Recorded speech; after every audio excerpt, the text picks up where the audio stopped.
attract the attention of others. Popularmente, esses aí são conhecidos como cogumelos mágicos. A substância contida neles, a psilocibina, pode causar aquilo que se convencionou chamar de alteração da consciência. Isso muito embora eu, pelo menos, tenha dificuldade para imaginar o que é uma consciência normal, não alterada pelas circunstâncias do dia a dia, pelo estresse, pela ansiedade, pelo trauma, ou sei lá, pelo café que a gente toma o tempo todo. Fato é que a maioria das pessoas associa isso aqui a um tipo meio inconsequente de diversão, talvez aos hippies de ontem, os miçangueiros de hoje, estereótipos. Essas associações podem ser meio injustas, porque, ao que consta, a psilocibina não é uma substância fácil e o uso recreativo pode não ser tão prazeroso quanto se imagina. Pode até não ser a substância mais adequada do mundo para o festival de música, mas dentro de um consultório e com o acompanhamento correto, pode servir para muita coisa. É o que você vai descobrir hoje.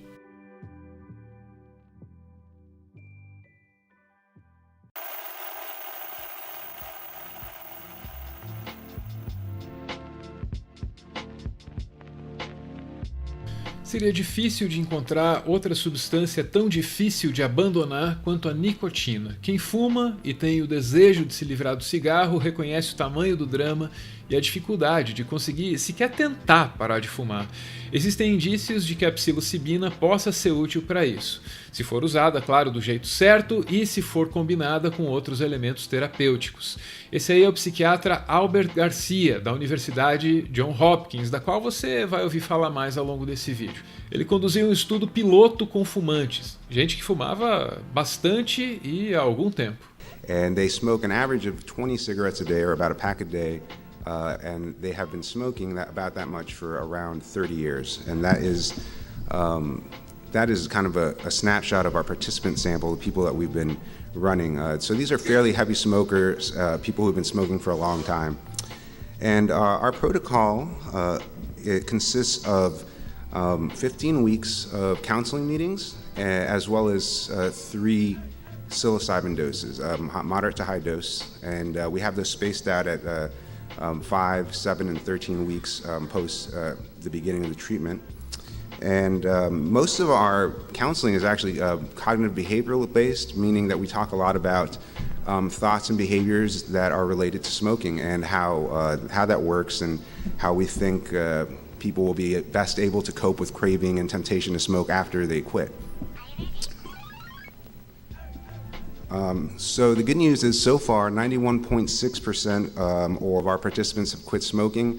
Esse índice de sucesso de 91% é impressionante e porcentagens não muito distantes dessa aí foram obtidas em outros estudos um pouco maiores.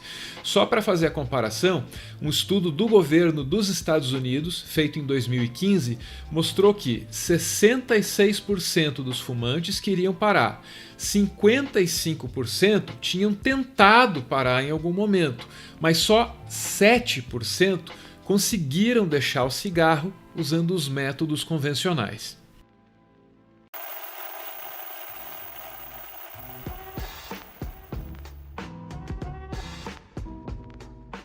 Nos anos 50, as pesquisas com psicodélicos avançavam rapidamente.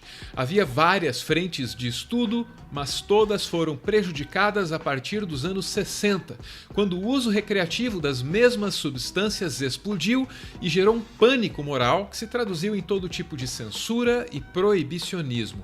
As pesquisas, iniciadas agora nessa década, meio que retomam o que ficou parado durante anos.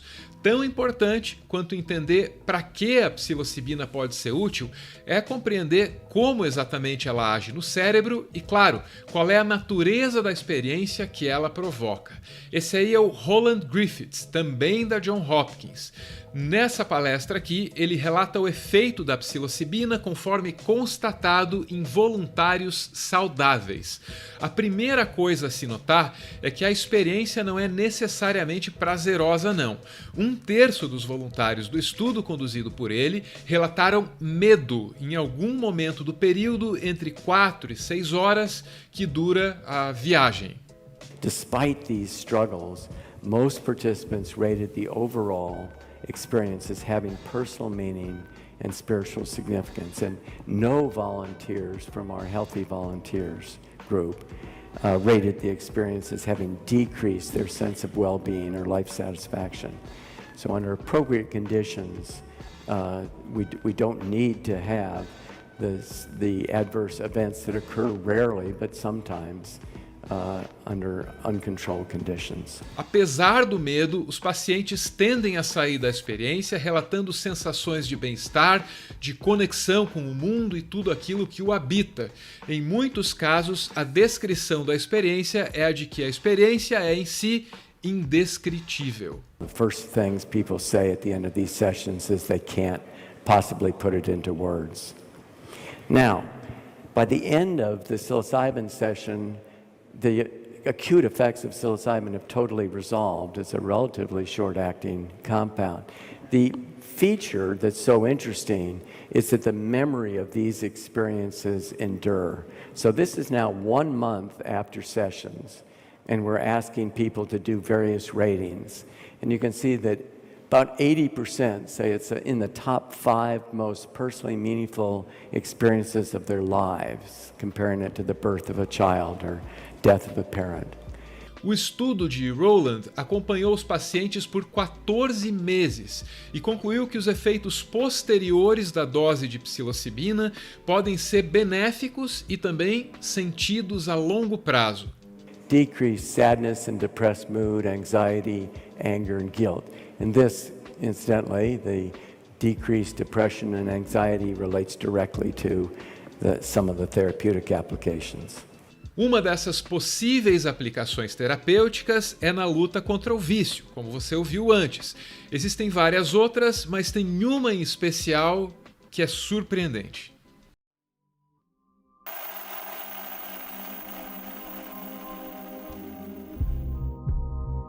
Tenta imaginar a situação de uma pessoa que tem um câncer potencialmente terminal. Tenta imaginar o que é cogitar que a morte está próxima, que ela não pode ser evitada e que todas as pendências da vida agora serão as pendências da morte. Não há o que fazer e muita coisa vai ser deixada assim, pela metade.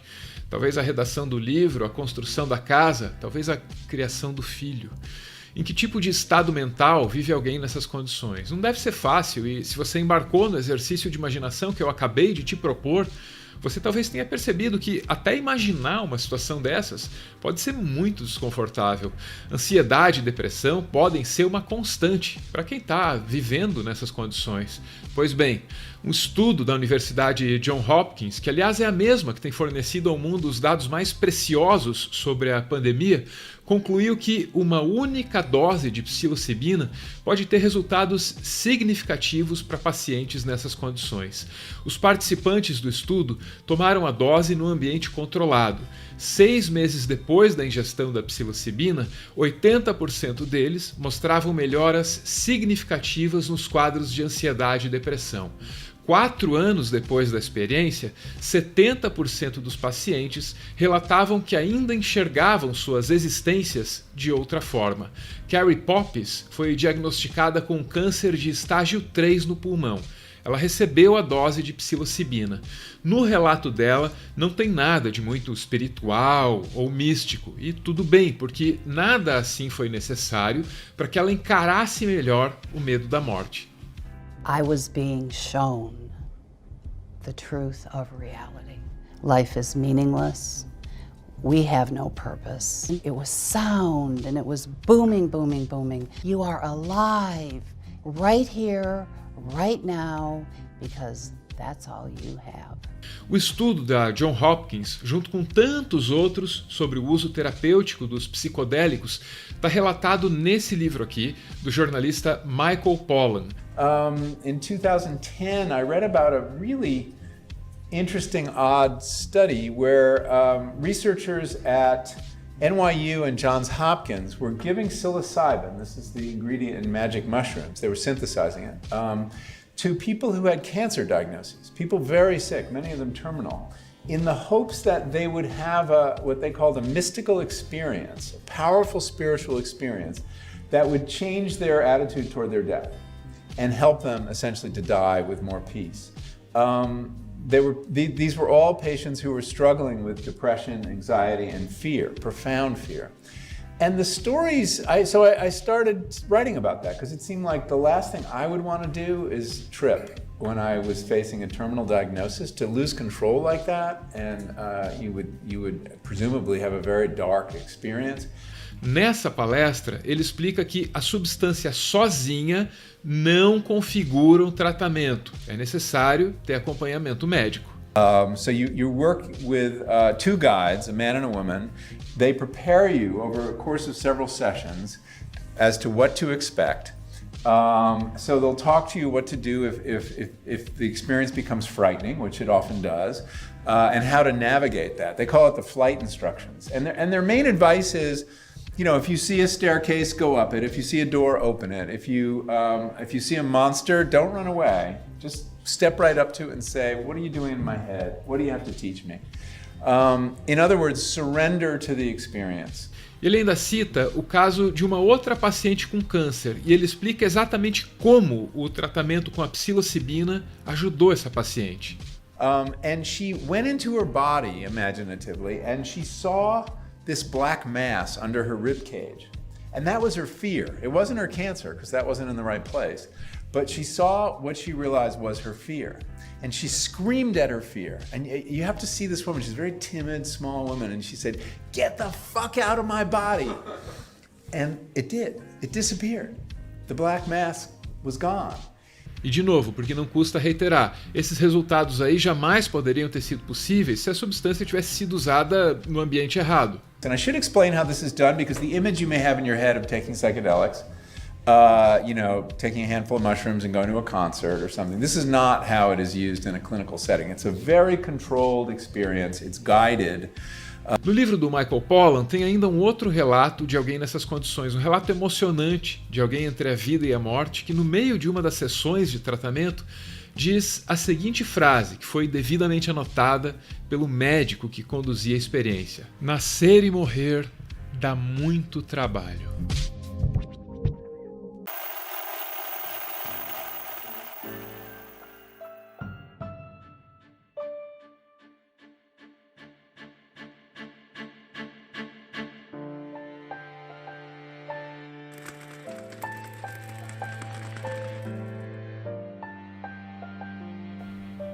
Muito obrigado por ver esse vídeo até o final. O Meteoro é mantido graças a uma campanha de financiamento coletivo. Quem participa aparece aqui no finalzinho para receber o nosso agradecimento e para homenagear quem ama.